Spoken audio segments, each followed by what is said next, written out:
All right, lads. I've had enough talking about the world falling apart and the untrustworthiness of the powers that be. I haven't had enough. Don't get me wrong. I'll talk about it some more. It's stuff that I do enjoy drawing attention to, but there are some days where I just have had enough of it, where I just sort of want to talk about something else because there are other things to talk about as well. You know, and I don't think when you talk about something like art, which I'm about to do, because cinema is art, it's a form of art, or it can be, in its highest form. And, when it's done right, when it's done by a true auteur, um, you're not, when you talk about art, you're not fiddling while Rome burns. Some might say that as long as the crisis is afoot, and the crisis is bad, it's really bad. That as long as the crisis is afoot, that should be the only thing you ever pay attention to. Everything else is unimportant. Everything else is bread and circuses. Well, I don't agree with that assessment. I think there are other things that it's worthy to give one's attention to, and art is certainly one of them. Art is important. I aspire to art, in the form of writing myself. Whether I will have succeeded or not will be up for posterity to judge. But today I want to talk about cinematic art. And I've done a couple of videos about Christopher Nolan's Oppenheimer movie. And I wanted to consider something with regard to that movie, which actually is related, as I talked about last time in my video on Oppenheimer. The subject matter of the Oppenheimer movie is actually frighteningly related to the state of the world today, especially in that final scene as it ends. The most, I think, the most powerful, the most satisfying, and in a way the most devastating final exchange that takes place in Oppenheimer, which really ties everything together, is quite relevant to certain things that are happening in our trouble-plagued world today. But I just want to consider in an artistic sense the criticism that some have had of Oppenheimer, and I don't think most of the people who are making this criticism are aesthetically all that engaged, because if they were, they would just stop in their tracks and realize that this is a silly objection. But since they aren't, since they don't think in terms of aesthetics, but only in terms of I don't know, some misguided sense of I guess some warped sense of justice or something. What I'm talking about are those who criticize the movie for not actually including the scenes of Hiroshima and Nagasaki getting nuked, for not actually showing the damage. Some have said, well, let's just ignore this. Treats the real damage done by the invention of the atom bomb as if it were just a sideshow, as if it were just of no real import to the viewer. No, that's absolutely untrue. Now, again, let me put aside those of you who say nukes aren't real. This isn't about that. Okay, I know some of y'all think nukes aren't real, and I'm open to all possibilities. I'm not a nukes aren't real guy, but I'm not down on the nukes aren't real movement either, if you want to call it a movement. I'm open to the possibility that they aren't. But here we're just talking about considering the movie which moves and operates in a world in which they are real, and that's what I stipulate the real world is. That is that nukes indeed are real. But even if they weren't real, that's not really the important thing here. That's just a sidebar when we're talking about aesthetics.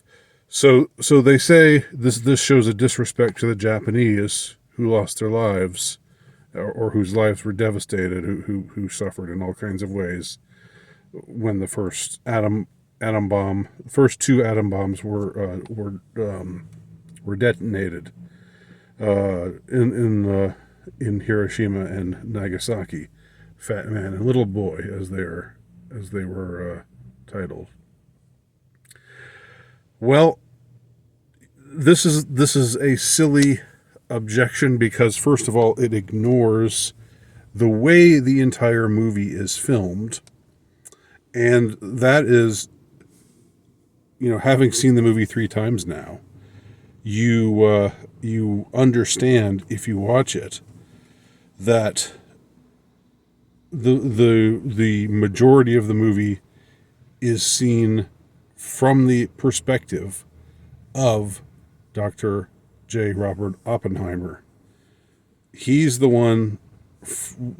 He's in just about every scene, and nothing that we see in that portion of the movie, with the color scenes of the movie, which make up the majority of the movie.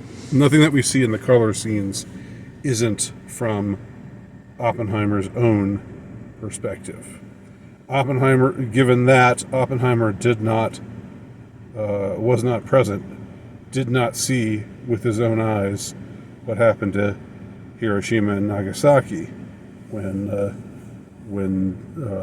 work that he and many other scientists put into it, Los Alamos, came to its terrible fruition with the bombing of Hiroshima and Nagasaki. Therefore, it makes no sense. It would make no sense. It would move out of the narrative scope of the movie. The narrative scope of the movie is everything is seen from Robert Oppenheimer's perspective in the color scenes. Now, in the black and white scenes, those are all seen from another character's perspective, which is Strauss, Robert Downey Jr.'s character. There are far fewer black and white scenes than there are color scenes, but the schematic, the reason, the rationale for these scenes being filmed differently is obviously there from the start. It's Oppenheimer's what Oppenheimer sees is in color. What Strauss sees is in black and white, but the scenes with Strauss in them involve Strauss's point of view, and the scenes with Oppenheimer in them involve Oppenheimer's point of view. That's why the big, huge misunderstanding that Strauss has when he feels that he's been snubbed in a crucial scene by Einstein. He feels that Oppenheimer has poisoned Einstein's mind against him, against Strauss, and that's why Strauss was, when he greeted Einstein, that Einstein said nothing and just sort of looked solemn and walked away. But in truth, once we finally see the scene that led up to this moment in color, from Robert Oppenheimer's point of view, we see that Einstein was not, in fact, was not snubbing Strauss at that moment, but was, in fact, preoccupied with this incredibly disturbing thought that his scientist comrade Oppenheimer had just put into his head. Which I recited what took place in that scene before. having seen the movie 3 times, I can attest that scene just packs such a punch. It's such a glorious scene to watch, because it's like, yeah, wow, everything comes together here with this exchange. I compared it to RoboCop, where another movie that to me has one of the perfect the perfect endings. The final exchange of that movie is just so perfect, and that to me was the perfectest ending of any movie I had ever seen until I saw Oppenheimer, and now I don't know which one is better. Obviously, Oppenheimer's a better movie, but I like RoboCop as well. They're two very different kinds of movies, but both very satisfying closing ending scenes. And I'm not going to give either one of them away here, although RoboCop's almost 40 years old now, so I don't know if spoilers really obtain when you got a movie from 1987. But anyhow, back to the idea of was there something disrespectful in the fact that they didn't show the carnage in Japan? The answer is absolutely not, because we are seeing it from Oppenheimer's perspective, and Oppenheimer himself is sort of slow to understand what he's done. And it's only when he's giving this triumphalist speech to his supporters, and everybody's giddy and excited because the war is over, and their invention, their gadget as they called it, helped end the war. So now they're feeling sort of they're feeling a little cocky. They're feeling a little like they're kings of the world. And Oppenheimer, at the very moment that he gives this speech, which I don't know if it's word for word of an actual speech that he gave at Los Alamos, because if it is, it's a pretty extraordinary speech that he says things. He's not the kind of guy. He's not the big bravado kind of guy. He's not the braggadocious kind of guy. But at this moment, he says things like, "Well, I bet the Japanese didn't like it one bit. It's too bad we couldn't get to use it on the Germans too." And he's saying this because it's what the audience wants to hear, and they roar in response. But even as he's saying these things, almost against his will, almost because a part of him wants to play the role of being this guy who makes this big rousing speech, this triumphalist speech. Let's take a victory lap. We did this, guys. As that is going on, he suddenly sees people in the crowd, their skins start to come off their bodies, and suffering radiation sickness, and the sight of a woman laughing appears to him like a woman crying, and he sees someone throwing up in the parking lot afterwards. And maybe these sights are sights that he's actually seeing. Maybe the guy is throwing up just because he had too much to drink, or maybe he's seeing these sights because they're occurring to him in his mind's eye, and his conscience has caught up with him, and he's realized that, as he says later to a rather unsympathetic President Truman, that he feels that he has blood on his hands. So that's a lot more powerful, and than just taking it out of the entire framework of the movie. The color part is fission. That's the title at the very beginning.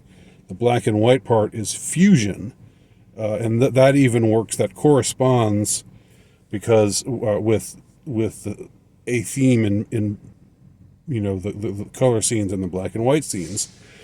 Because in the color scenes are primarily about the construction of the atom bomb, which is about about fission, whereas the black and white scenes are about the possibility of developing a hydrogen bomb, which is even more devastating than an atom bomb. And there, the principle that is used is fusion. So, of course, those two words, fission and fusion, there's a lot of resonance there to both of those words. They're wonderful words just insofar as, when you're thinking thematically, like fission is the chaos of splitting the atom, and in a wider sense, the chaos of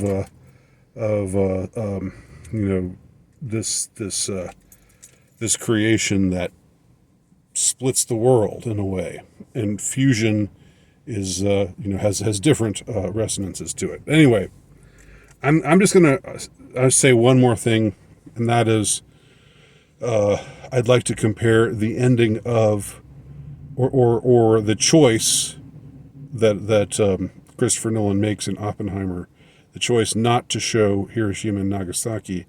I want to compare that to Dunkirk, Christopher Nolan's movie Dunkirk, from a few years ago, which was about the Battle of Dunkirk, but it was told exclusively from the point of view of the men who were in the middle of this horrific battle. Some of them soldiers, some of them sailors, some of them civilians. And there's it's a movie that different people have had different responses to. Some people have praised it for just being about this moment without really trying to get in depth, without asking like, who's this character, who's this guy, what's his struggle, and so forth. Others have said that it seems like it's kind of a movie that takes us out of people's minds, and that it becomes just almost like this mechanical viewing of all these people that we don't really know doing all this stuff. Some of them live, some of them die, what have you. But I without engaging that whole debate, I want to talk about the way that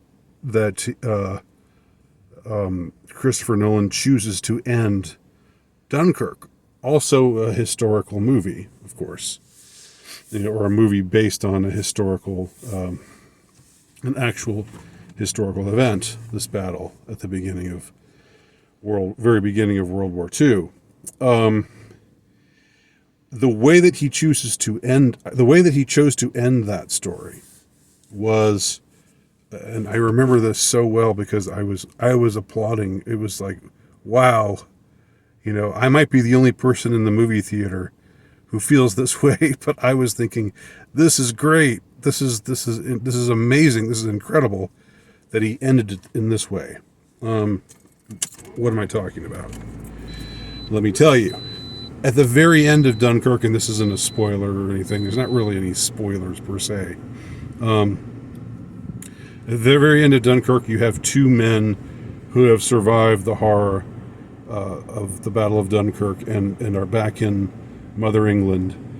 And they're both exhausted from their ordeal and seeing a lot of their comrades die and everything, like all the sorts of things that are part and parcel of the horrors of war.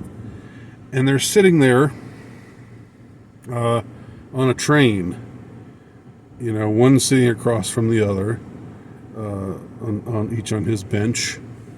And one of the guys picks up a newspaper, and he sees that the new prime minister, this guy named Winston Churchill, has just given the speech, and the speech is he reads it out loud, and it's like he reads it in this tone that's that very much works against the wording of the speech. The speech is the famous, like so many of Churchill's speeches. Whatever you think of Churchill, as a, as a person, and I happen to think he was a war criminal, like many others involved in World War II, and even prior to that, there's lots of things that he did that were not so good. But as a speech maker, there's no question he was great. He was a rousing speaker, and he knew how to put words together. And as a aspiring writer, I can appreciate that, even if it is for the purpose of propaganda. But in this speech, it's the famous speech where he says, "We'll fight them in the air, we'll fight them on the ground, we'll never give up." And it's so much more powerful to hear it at the end of this movie, not spoken by Churchill. That would be the cliche thing if they flashed to Churchill giving this speech and making it all rousing and everything. But instead, they give it to this battle-weary man, probably shell-shocked, probably PTSD'd, for life, just who survived this ordeal. And he's talking to this other guy who survived the ordeal. And he just reads it in this almost monotone, or just in this way that doesn't sound like he's all that impressed. Just like, "We'll fight them in the air, we'll fight them on the ground, we'll fight them." Da, da, da, da, da.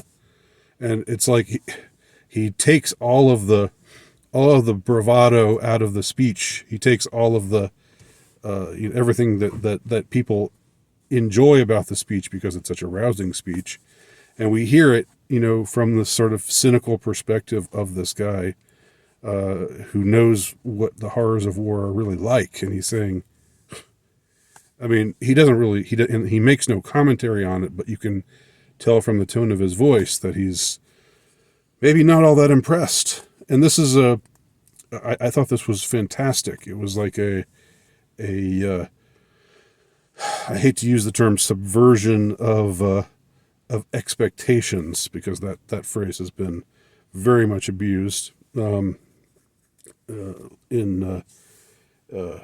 certain circles ever since the release of The Last Jedi, which was a crappy flick. Its defenders tried to say, "Oh no, it was good because it subverted expectations." In this case, your expectations are subverted, but in a good way, in a way that shines light on this situation, that escapes cliche, that escapes, easy kinds of answers, and that leaves you with this, this feeling of sympathy for these men who have suffered so much. And so another great way to end a movie, similar to the way that Nolan chose to end, Oppenheimer, which was a much bigger movie and much more, about people's personalities and so forth. In some ways, the opposite kind of movie, in that it's epic in scope, whereas Dunkirk is fairly short, and you don't really know anybody. It's just one battle after another. But that's the genius to me of